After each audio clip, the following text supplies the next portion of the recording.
Итак, дорогие друзья, сегодня отличный весенний день, дует легкий ветер, и мы поговорим немножечко о малом и среднем бизнесе в нашей стране. Я вообще этим не занимаюсь, я бюджетник, поэтому я рассуждаю только с точки зрения потребителя. Я постоянно слышу, как кошмарят малый бизнес, как кошмарят средний бизнес, как плохо людям живется, как уничтожают средний класс в России, как все плохо, как все ужасно. Ой, меня это очень сильно задевает. Но я бюджетник, я в этом ничего не понимаю, хотя потребителем являюсь. Малый бизнес, он постоянно ищет себе клиентов. Он борется за место под солнцем. Он выполняет работу качественно, великолепно. Но есть проблемы, некоторые проблемы. Они связаны с налогообложением. Приходится скрываться от налогов.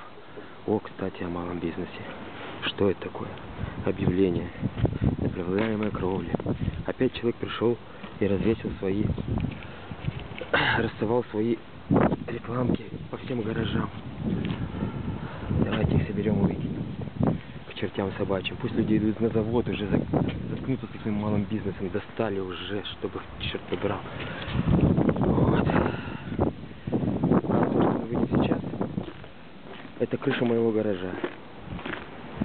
Видим материал Технониколь, и бизнесмены с малого бизнеса покрыли мне крышу. Я долго выбирал фирму, чтобы приехали мужики и нормально мне все сделали. Я же уважаю рабочий класс.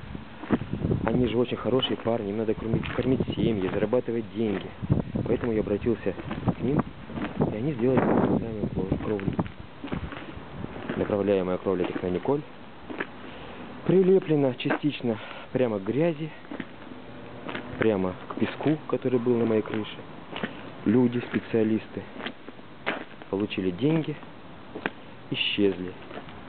Легкий экскурс по фирмам города выявил, что абсолютно все работают без договоров, без документов.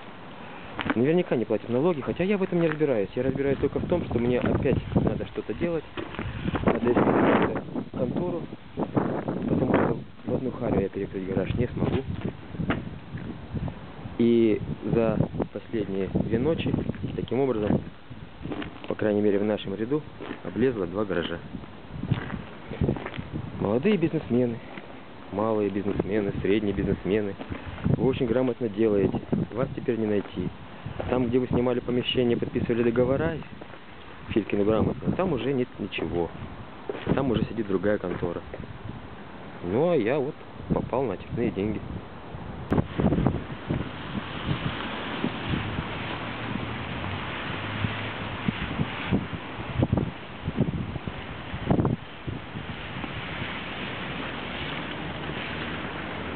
Смотрим, вот тут нормально сделано. Вот тут тоже гаражик облез. Чудесно. Тоже парень попал.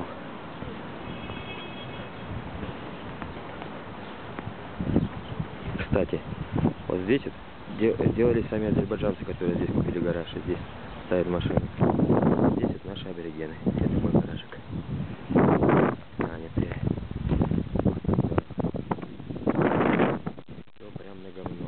То есть предполагается, что я должен уволиться с работы и сидеть над душой у сотрудников той фирмы, которая выполняла работы. Я должен сам разбираться в технологии приготовления наплавляемой кровли, технологии ее покрытия. Лучше самих рабочих, чтобы не попасть на очередной заказ. Фирму я пытался найти, но она уже съехала, договоров у меня нет, потому что они ничего не подписывают, у нас же плохое государство, они заставляют платить налоги. А если договор не подписывать, можно так как-нибудь. И вариантов никаких нет.